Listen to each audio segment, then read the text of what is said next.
Hello everyone and welcome back to the Dungeon Learner's Guide. Today we've got another Commander's Guild deck tech. This is deck number 200, so a huge thank you to everyone for getting us to this point.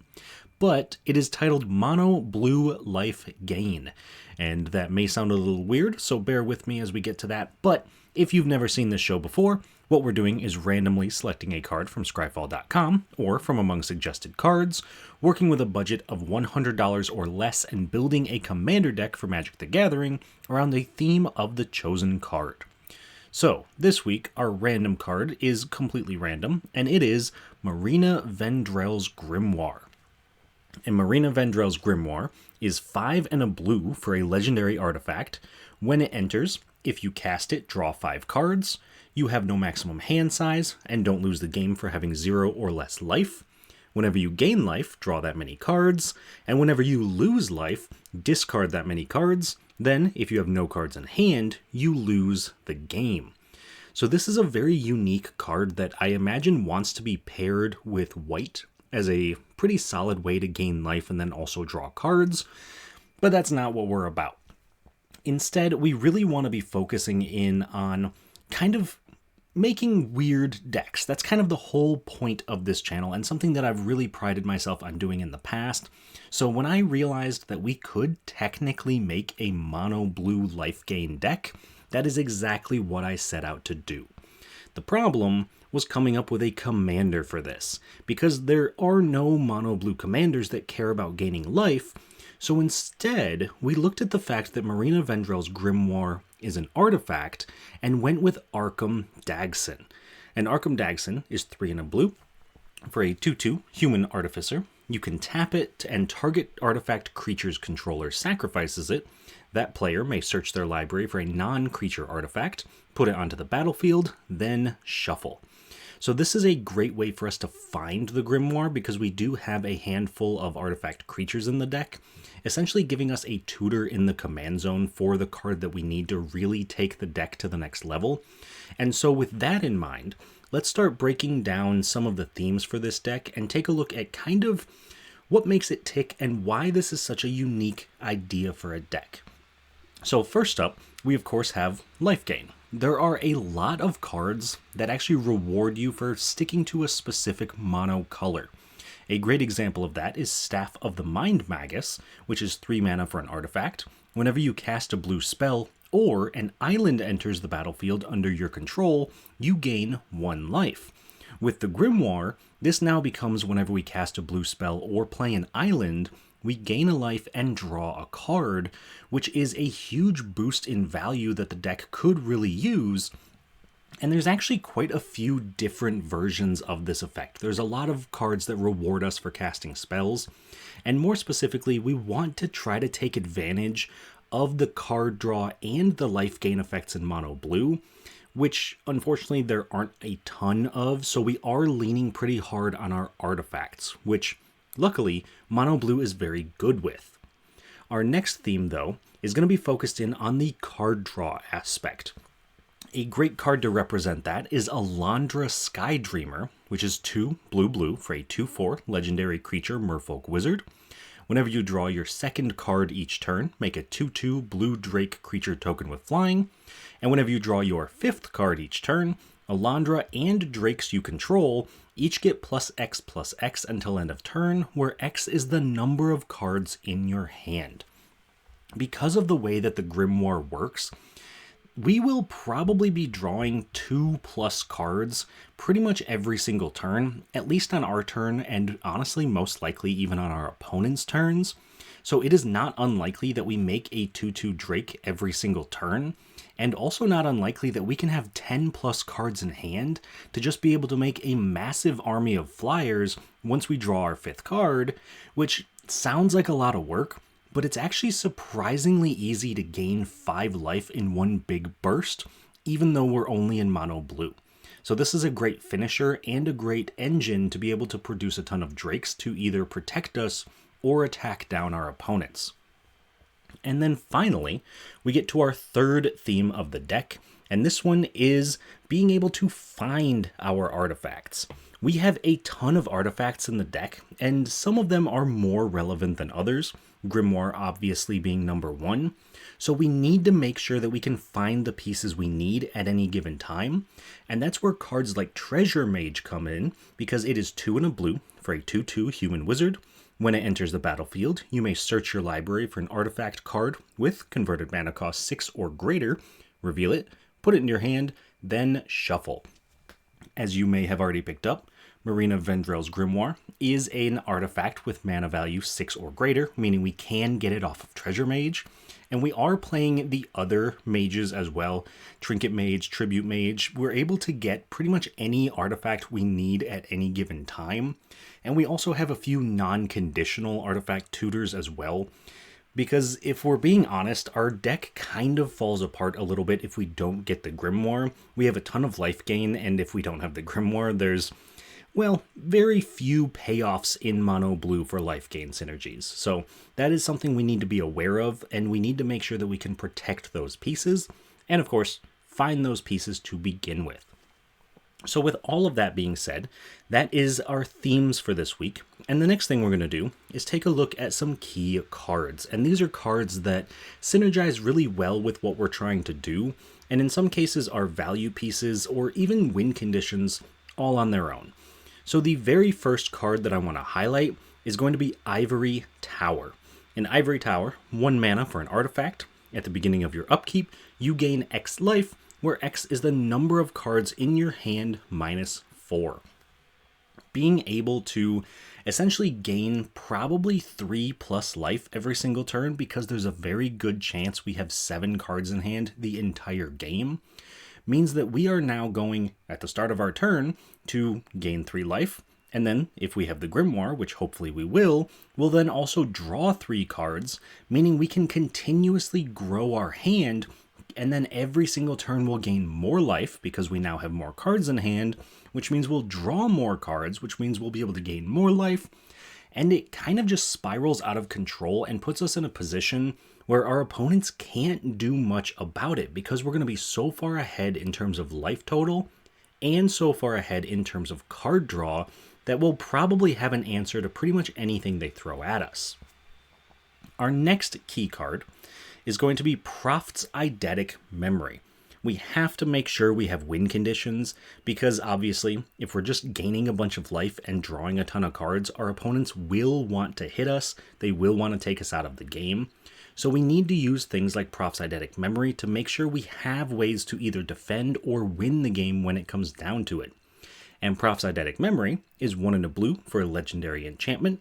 When it enters the battlefield, draw a card, you have no maximum hand size, and at the beginning of combat on your turn, if you've drawn more than 1 card this turn, put X +1/+1 counters on target creature you control, where X is the number of cards you've drawn this turn minus 1.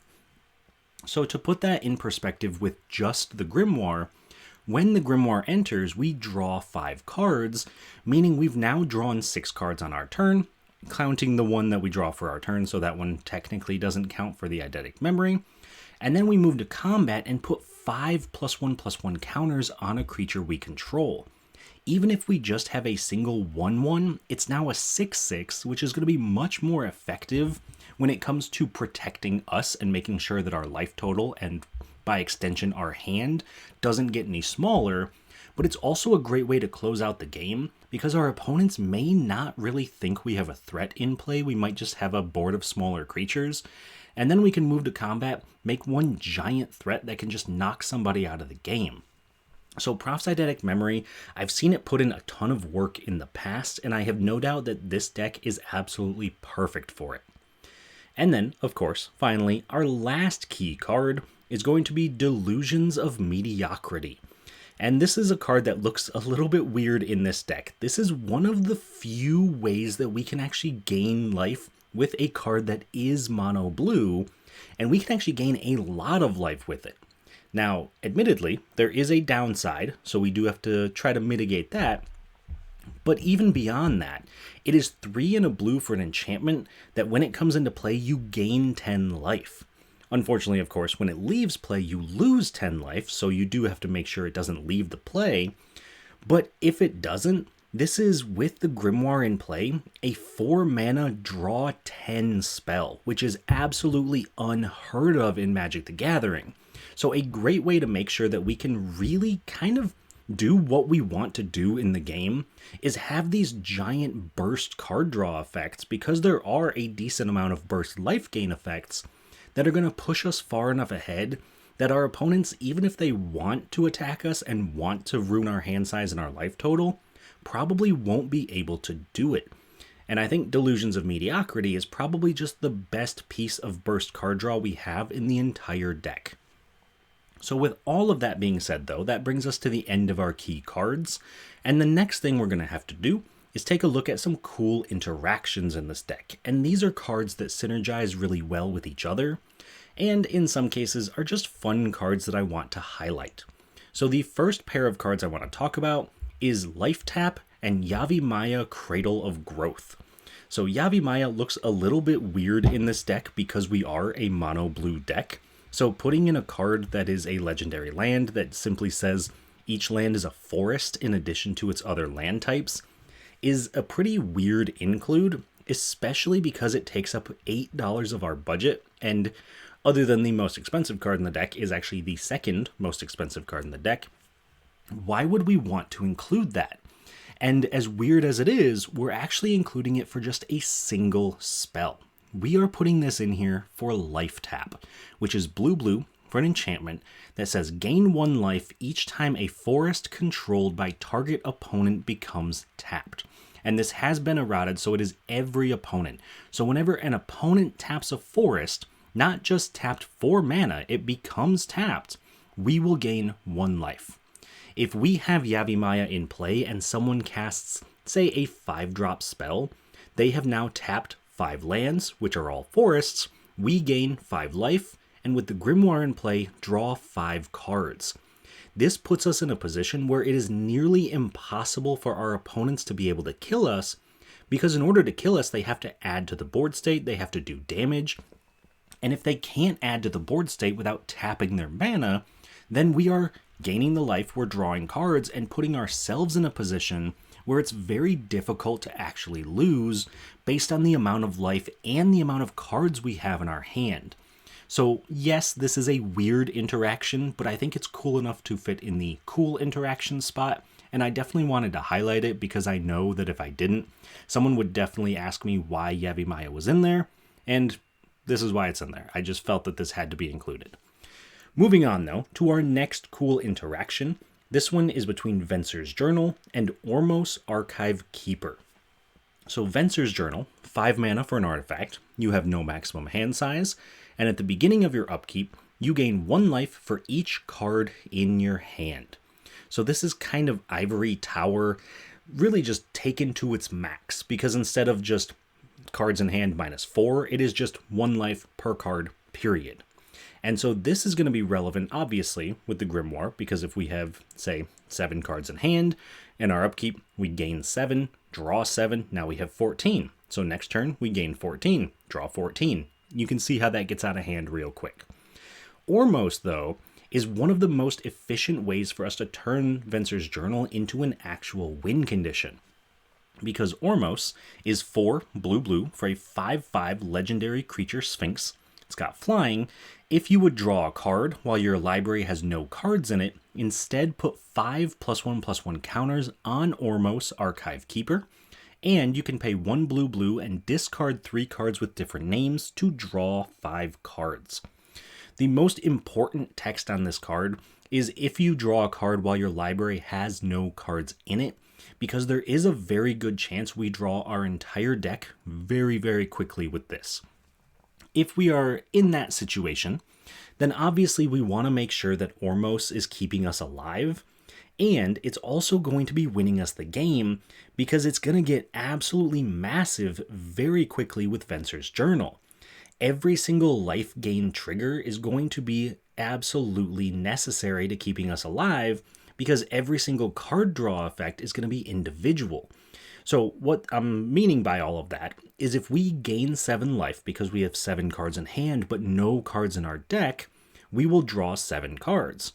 Ormos will see us draw 7 individual cards putting 5+1/+1 counters on itself 7 different times, making this an absolutely massive threat, kind of just out of nowhere, because we're able to hit for essentially 40 damage, and people may not even be expecting it. Granted, if we have the journal and they can see it in play, then they might know it's coming, but there's no real way to prepare for a 40/40 flyer, especially when it was a 5/5 the turn before. So I do think that this is a very efficient way to win the game, and it's a little bit more fun than using a Laboratory Maniac to just win when you draw your deck. Instead, we have to, draw our deck and then beat down, which is a little bit less efficient, but it's a little bit more fun. So with all of that being said, we're going to move on to the final piece of this deck tech, which is going to be the budget. And this week, I'm not going to lie to you, we got incredibly close to our budget limit at $99.93, only 7 cents shy of our massive budget of $100. Now, obviously, a good portion of that comes in cards that are $9, $8, even $7 a piece. But our most expensive card is actually our commander in Arcum Dagsson. And as much as I wish I could say that you should just kind of keep Arcum in the command zone, that he's worth it, that it makes the deck run, that is not necessarily the case. I put him in the command zone because he is the most efficient way to find the Grimoire from the command zone, but that doesn't necessarily make him the best commander for this deck. If I'm being perfectly honest, I had considered using Ormos as the commander instead, because I wanted that guarantee of a win condition in the command zone, rather than the efficiency of finding the Grimoire. Eventually, my Discord kind of convinced me that getting the Grimoire is more important, because we're not going to get to the win condition without it, and I completely agreed with them in that sense. But if you're looking to trim down the price of the deck, you could honestly put any mono blue commander into the command zone and it would function almost entirely the same. Again, that's not to say it'll be more efficient, but it's at least something to consider. On the other hand, if you're looking to increase the price of the deck, I actually have an out-of-budget upgrade that I had to cut at the very last minute in order to make this deck fit. So I mentioned earlier that 4 mana draw 10 is absolutely absurd. Well, there's also a 4 mana draw 20. And that is a card that I did have to cut because it is $6.91, and it is Illusions of Grandeur. Illusions of Grandeur, 3 and a blue for an enchantment, cumulative upkeep of 2. When it comes into play, gain 20 life. When it leaves play, lose 20 life. This is by far the best way for us to draw our entire deck, because 4 mana to draw 20 cards puts us in a position where it is pretty much impossible for us to lose. What are our opponents going to be able to do to stop us when we have 20 cards in our hand and we have no maximum hand size? We can keep up effects that are protecting us, like counter spells and protection spells and removal spells. We've really put ourselves in a position where this deck can kind of snowball and get out of hand. And that's really what we want. Now, unfortunately, if you are going to put in a card, you would have to take a card out of the deck. And in this case, I would recommend Mine Worker, which is 2 mana for a 2/1 artifact creature assembly worker. You can tap it and gain a life. And if you control creatures named Power Plant Worker and Tower Worker, you gain 3 life instead. So again, with the Grimoire, this is basically just tap, draw a card, which is pretty efficient, especially for a 2-drop. But we don't have the other workers in the deck. I had originally considered them, but they just didn't do enough for me to want to keep them in the deck over, well, some other cards that are doing significantly more for our deck. And so I think that if we've cut the other 2 workers, unfortunately that puts Mine Worker kind of also on the chopping block, especially when compared to a 4 mana draw 20. So with that in mind, that would be a suggestion that I would make to improve the deck. But that also brings us to the end of our deck tech for today. And of course, we do have to get into a game with this and see how we can do, see how Mono Blue Life Gain actually performs in a 4-player game. But before we get to that, I want to take a second to shout out some ways that you can help support the channel if that's something you're interested in doing. And as always, shout out all of our amazing patrons and channel members. So as always, you can find us on Patreon, patreon.com/dungeonlearnersguide, right here on YouTube as a channel member. And of course, you can also like the video and subscribe to the channel. That does help out quite a bit. And the last thing that we got to talk about is, of course, Shipping Shield. So if you are interested in helping to support the channel, but you're not necessarily in it right now for, the Patreon or the channel membership, that is perfectly fine. You can also use our codes for Shipping Shield, which are in the description of this video. You get a little bit of a discount over there on an amazing product that you're probably going to use anyway, and then we get a little bit of kickback as well. So a thank you to Shipping Shield for all of the support. And so a huge shout out goes to our current patrons and channel members. So a thank you to William Swiftfoot, Doodle, Eric Huey, Ryder Cole, Jeffrey Boos, Vintage, Salty and Sunshine, Tyler Esme, Sven van Nimwegen, Paddywhack, Keegan Tawney, Jakar, Galen, and Brian Holiday. So thank you all so much for all of your support. And one last quick announcement on a bit more of a personal level before we get to the next piece.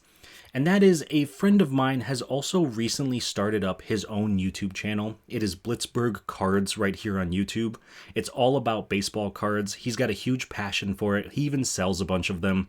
So if that is something you're interested in, and I know a lot of Magic players may have some crossover into other trading cards and things like that, please do check him out. He's just getting off the ground. His first video either released today or will be releasing soon. So check him out, give him all the love, let him know that I sent you, because he definitely deserves a nice, start to his channel.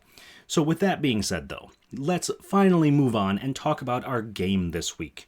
So as always, we are joined by 3 opponents, and in this case, we are being joined by Luke, playing Medomai the Ageless, Vintage, playing Archelos Lagoon Mystic, and Paul, playing Felden of the Third Path. Starting off with Luke's Medomai the Ageless deck, this, while technically an extra turns commander, is not designed to take extra turns. The main focus of this is actually flyers. It is quite simply an Azorius Flyers deck that wants to kind of use Medomai as a finisher to just get in one extra attack to win the game. I've played against this deck a couple of times. It's actually surprisingly efficient given how cheap the overall deck price is, which I think is kind of a staple of some of Luke's decks. It's almost like the cheaper his decks are, the more dangerous they tend to be, which I think is a good place to be in, so I'm very excited to see what he can do. Next up, we have Vintage playing Archelos Lagoon Mystic, making a return. If you haven't seen this Archelos deck before, it has shown up a couple of times, most recently last week, where, spoiler alert, it did wind up winning the game, so I know that this card is a threat. I know this deck can be a problem. It's one of those decks that wants to tap down its opponent's creatures, and it wants to make sure that no matter what's going on the board, it always has some sort of answer to it, even if that answer is just tapping Archelos and making sure that your opponent's creatures enter tapped. So, like I said, Archelos, definitely a threat, definitely a deck I'm paying attention to. And then, last but not least, we have Paul and his Felden deck. This is pretty much as close as you can get to a mono red reanimator list, and I've played against a couple of Felden decks in the past, and every single time I see this commander hit the board, it releases absolute chaos on the board. There's just giant creatures coming out of nowhere and token copies of things. So this is probably the deck that I'm the most concerned about at the table, especially because I haven't played against Paul's specific version, and I know there have been a lot of big red threats since the last time I played against a Felden deck. So with that being said, let's see how we do. Make sure you get those predictions in. Let me know which deck you think is going to walk out the winner. I think we'll probably do okay. Hopefully, we'll see. And as always, please do like the video, subscribe to the channel, and I will see you all once it's done. At the start of the game, I go first, followed by Luke, Vintage, and then Paul. On my first turn, I play an island. Luke plays an island. Vintage plays an island. Paul plays a mountain. I play an island, then cast Diamond Mare, naming blue when it enters, so I gain a life whenever I cast a blue spell. Luke plays a plains. Vintage plays an island. Paul plays a mountain and casts Cathartic Reunion, discarding 2 cards and drawing 3. On my turn, I cast Prophetic Memory, gaining a life, drawing a card, gaining no maximum hand size, and putting a number of +1/+1 counters equal to the additional cards I've drawn on my turn on a creature I control when I move to combat, this time putting a counter on the Diamond Mare, which lets me attack Paul for 2. Then in my second main phase, I play a Guildless Commons, returning an island to my hand. Luke plays a Plains. Vintage plays a Cryptic Spires, which can tap for green or for blue. Paul plays a Mountain and casts Patriarch's Seal, which allows him to pay a mana and tap it to untap target legendary creature.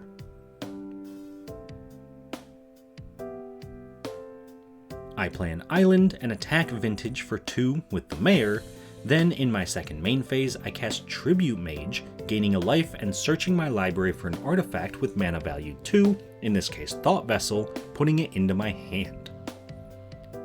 At the end of turn, Luke flashes in Errant and Giada, letting him look at the top card of his library at any time, and also cast spells with flash or flying from the top of his library.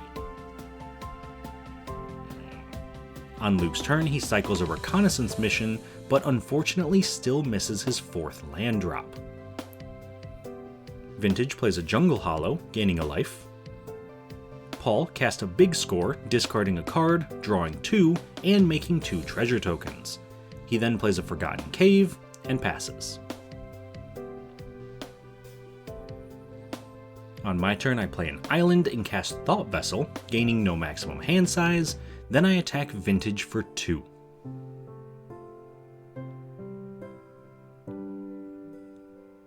Unfortunately, Luke again misses his land drop and this time has to discard to hand size. Vintage casts his commander Archelos Lagoon Mystic, now making all permanents come into play untapped for as long as it's untapped. Paul casts Neheb Dreadhorde Champion, letting him discard any number of cards when it deals combat damage to a player, drawing that many cards and making that much red mana. At the end of turn, I cast Whir of Invention for X=1, gaining a life, searching my library for an artifact with mana value 1 and putting it into play, specifically getting Ivory Tower, now letting me gain life in my upkeep equal to the number of cards in my hand minus 4. In my upkeep, I gain 1 life with Ivory Tower, then play Temple of the False God and cast Teferi's Tutelage, gaining a life, but Luke counters it with Negate. After that's resolved, I cast Kuldotha Forgemaster and pass.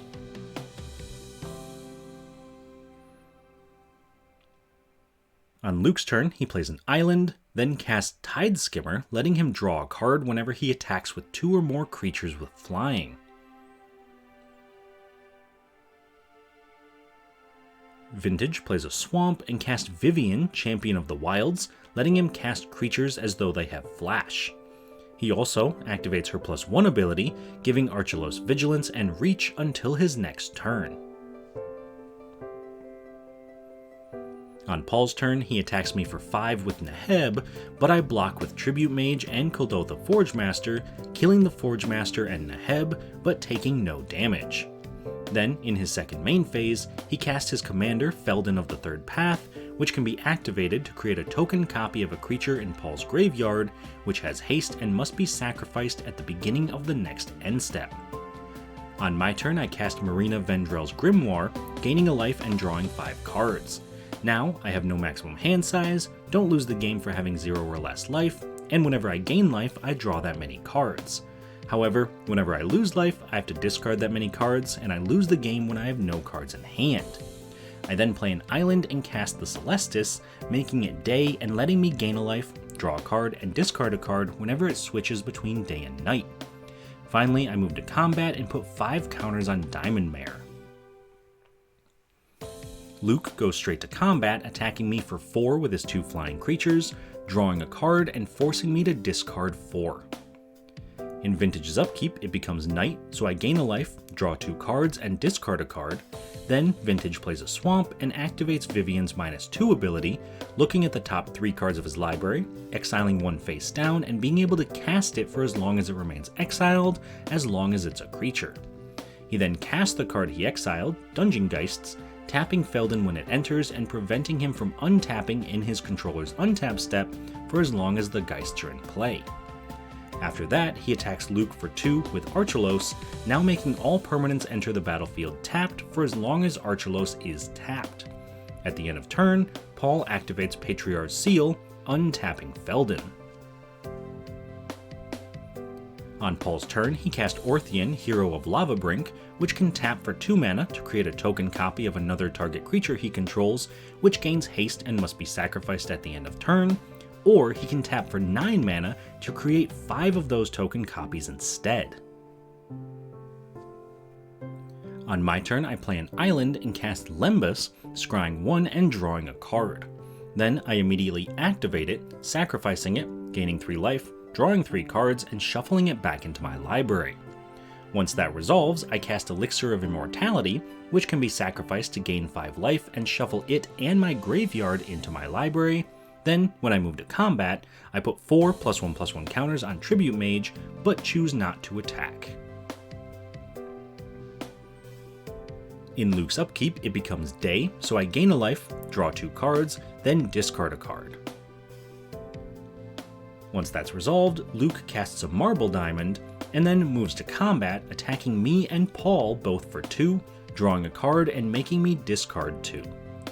In his second main phase, Luke plays a Plains, and at the end of turn, Vintage flashes in Skursdog High Priest, which can tap itself and 2 other creatures he controls to make a 5/5 demon token, but only if a creature died that turn. On Vintage's turn, he cast Ice Over, enchanting Orthian, preventing it from untapping in Paul's untap step. He also activates Vivian's +1 ability to give Archelos Vigilance and Reach until his next turn, then attacks me for 3 with the Dungeon Geists, but before blocks, I activate Elixir of Immortality, shuffling it and my graveyard into my library, gaining 5 life and drawing 5 cards, then I take 3 damage and discard 3 cards. Finally, at the end of turn, Paul activates Patriarch's Seal to untap Orthian. On Paul's turn, he activates Feldon, creating a token copy of the Molten Primordial in his graveyard. When it enters, he gains control of 1 creature that each opponent controls, giving it haste and returning it to its owner's control at the end of turn. This lets him take Diamond Mare, Tide Skimmer, and Dungeon Geists. Notably, since the Geists change control, this actually means their effect wears off and Paul's Feldon can untap as normal even after the Geists return to Vintage's control. Once that resolves, Paul is able to cast Blast Furnace Hellkite by sacrificing the token copy of Molten Primordial, giving creatures that are attacking his opponents double strike. Then he attacks Luke for 14 with the Diamond Mare, attacks me for 6 with Dungeon Geists, and attacks Vintage for 4 with Tide Skimmer, drawing a card. When damage happens, I discard 6, and since I only had 6 cards in my hand, Marina Vendrell's Grimoire triggers, forcing me to lose the game. In Paul's second main phase, he plays a mountain and passes. Luke casts his commander Metamai the Ageless, letting him take an extra turn when it deals combat damage to a player. Vintage cast a Leadership Vacuum, returning each commander that Luke controls to their owner's command zones and drawing a card. He then plays a Field of Ruin and activates Vivian's -2 ability, exiling a card from among the top 3 of his library and being able to cast it for as long as it's a creature. On Paul's turn, he activates Feldon to create a token copy of Molten Primordial, gaining control of Luke's Tide Skimmer and Vintage's Dungeon Geists again. After that, he also activates Orthian to create a token copy of the token copy of Molten Primordial, this time gaining control of Errant and Giada and Archelos. This lets him attack Vintage and Luke both for 26, attempting to knock Luke out of the game.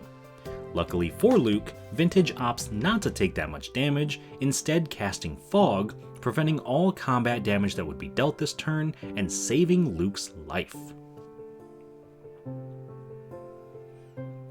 On Luke's turn, he moves straight to combat, attacking Paul for 4 and drawing a card. Then, in his second main phase, he cast Open the Armory, searching his library for an aura or equipment, in this case Frogify, putting it into his hand. Vintage activates Vivian's +1 ability, giving Archelaus Vigilance and Reach until his next turn. He then cast Fell, destroying Paul's Feldon, and after that, cast Dream Dew Entrancer, tapping Orthian and putting 3 stun counters on it. Once that's resolved, Vintage goes to combat and attacks Paul for 3 with the Dungeon Geists, and attacks Luke for 4 with Archelaus. At the end of turn, Paul casts Unexpected Windfall, discarding a card and drawing 2, then making 2 treasure tokens. On Paul's turn, he plays a mountain and casts Thousand Year Elixir, letting him activate abilities of creatures he controls as though they have haste, and it can also be activated to untap target creature. Once that's resolved, he also casts Lightning Greaves, but Luke has an answer, countering it with Lofty Denial. On Luke's turn, he casts a Sky Diamond and passes. Vintage casts an Entrancing Lyre and also casts Llanowar Elves from exile.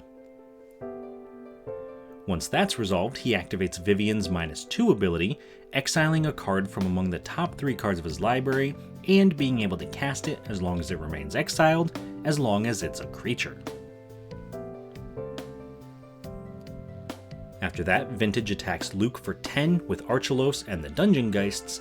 Then, at the end of turn, Paul activates Thousand Year Elixir to untap Archelaus and also activates Patriarch's Seal to remove a stun counter from Orthian. On Paul's turn, he plays a Myriad Landscape and immediately sacrifices it, searching his library for 2 basic lands, putting them into play. After that, he casts Jaxis the Troublemaker, allowing him to discard a card and tap her to create a token copy of another creature he controls, except it has Blitz. Thanks to the elixir, he's able to immediately activate her, making a copy of the Blast Furnace Hellkite and attacking Vintage with it for 10. Vintage blocks with Dream Dew Entrancer, killing it and taking no damage. Then at the end of turn, Paul sacrifices the copy, drawing a card when it dies, and, still at the end of turn, Luke casts Sphinx's Revelation for X = 3, gaining 3 life and drawing 3 cards.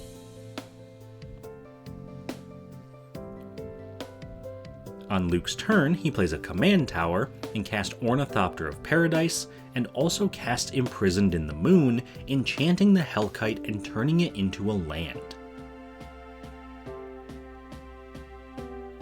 Vintage cast Maha, its Feather's Knight, making all his opponent's creatures have a base toughness of 1.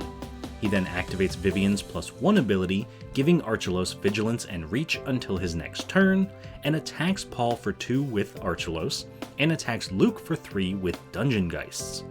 Luke blocks with both his Tideskimmer and Errant Giada, also casting Generous Gift before damage is dealt to destroy Maha, discarding a card to pay for the ward cost and replacing the elemental with a 3/3 elephant token, meaning that when damage is dealt, only the Geists and Errant Giada die in combat. Before they die though, Vintage is able to activate Skursdog High Priest, tapping itself, Llanowar Elves and Archelaus to make a 5/5 demon. Then, in his second main phase, Vintage casts an Urborg Elf from exile.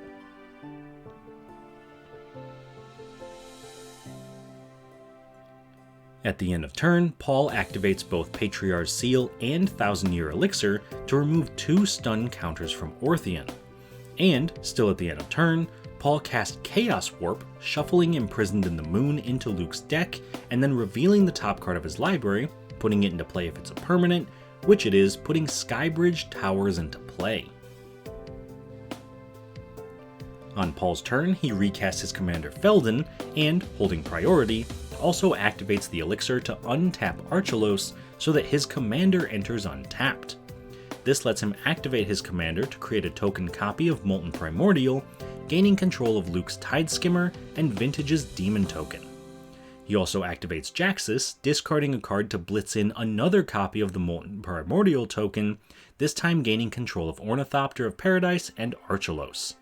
Finally, he attacks Luke for 24 with the Hellkite and Demon token, and attacks Vintage for 28 with everything else. Before damage, Luke casts Condemn, putting the Hellkite on the bottom of Paul's library, removing Double Strike from his attacking creatures, meaning Vintage is able to block with his Elephant token, killing it and taking 12 damage, while Luke takes 8. At the end of turn, Paul has to sacrifice all his tokens and he draws a card. Luke plays an idyllic beachfront and recasts his commander Middlebury.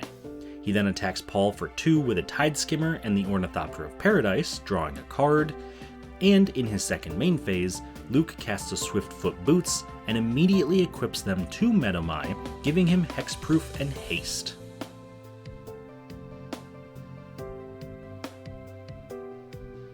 Vintage activates Vivian's -2 ability, killing the Planeswalker, exiling a card from among the top 3 cards of his library, and being able to cast it for as long as it remains exiled if it's a creature. After that, he attacks Paul with his entire board for 10 total damage, and in his second main phase, cast Consuming Tide, making each player choose a non-land permanent they control and returning the rest to their hands, letting him draw 2 cards since both Luke and Paul have more cards in their hand than he does. This only leaves behind the Demon Token, Feldon, and Middlebury.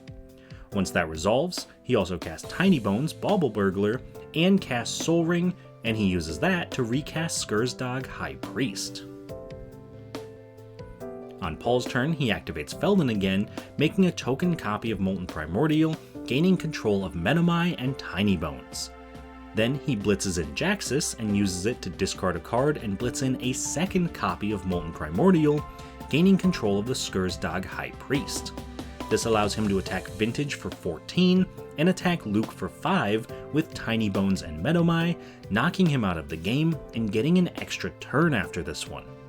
This means that all Paul has to do on his next turn is repeat the process with Feldon, having more than enough damage to knock out Vintage, winning Paul the game. Alright, so that was a sweet game. I actually really enjoyed this deck, and I know that that sounds kind of strange considering how early we got knocked out of the game. And granted, by early, I mean in terms of length of the game, we actually got knocked out on turn 8, and the game lasted to turn 13. So it's not like we got knocked out super early. But if we did have to get knocked out, I am happy we got knocked out because of the Grimoire. We actually lost to having no cards in hand rather than just getting beaten down. And I think part of that is something I kind of didn't expect when I put this deck together, is people were really scared of the Grimoire. There were a lot of times that people hit me, even when I didn't fully look like the threat, because they knew they had to keep my hand size down, because once it got 2 out of hand, there wasn't going to be much they could do about it. I think that if I were to go back and kind of rebuild the deck accounting for that, I think I would try to put in a little bit more control into the deck, maybe some more counter spells, removal, things like that, to make sure that there's always a way to survive. And I will say I do include those, obviously, and I actually had an Aether Spouts in my hand the turn that I died and just didn't have the mana up to cast it, even though, you know, I probably should have kept it open. So you live and you learn, or in this case you don't live, but you still learn. So very fun deck. I had a great time with it. I think Mono Blue Life Gain was a ton of fun. Other than that, going around the table, Luke's Middlebury deck did a really sweet job of just kind of valuing out the rest of the table. He drew at least 1 extra card every single turn. The unfortunate part is he got stuck on lands in the very early parts of the game, and that really led to him kind of playing catch up for the vast majority of it. So I think that if he'd been able to hit his lands a little bit more effectively, he probably could have walked out the winner. Vintage and his Archlos deck, as always, doing just some crazy shenanigans, doing a bunch of tapping and untapping and preventing his opponents from being able to effectively rule their game plans. So I think that that deck definitely puts in the work, and it's always one of those decks that can kind of come out of nowhere and clean up some pieces to win. It just, unfortunately, was not Vintage's time. And then, of course, last but not least, we have our winner, Paul. A huge shout out to Paul and a congratulations for winning. The Feldon deck just did some wild things throughout the course of the game, and it was interesting to watch because Paul had quite a few big threats in his graveyard, and the really only thing he kept getting back was a Molten Primordial, which he's able to copy multiple times and just kind of steal every creature in play.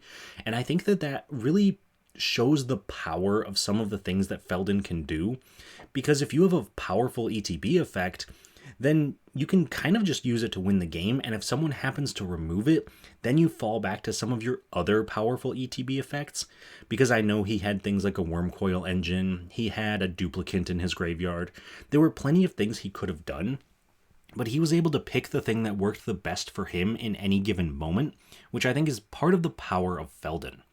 So, like I said, a shout out to Paul for winning. Otherwise, let me know what you thought of the deck. Let me know if there's any cards you think would be good inclusions, or maybe cards that you think shouldn't have made the cut that I kept in. And as always, if you have any suggestions for future videos, please do let me know down in the comments below. I love seeing suggestions and working on those decks, so thank you to everyone who sends them in. Otherwise, I appreciate you all so much for watching and getting us to 200 videos, which is absolutely wild to me, so thank you all so much. And with that being said, I will see you all on the other side of the Dungeon Learner's Guide.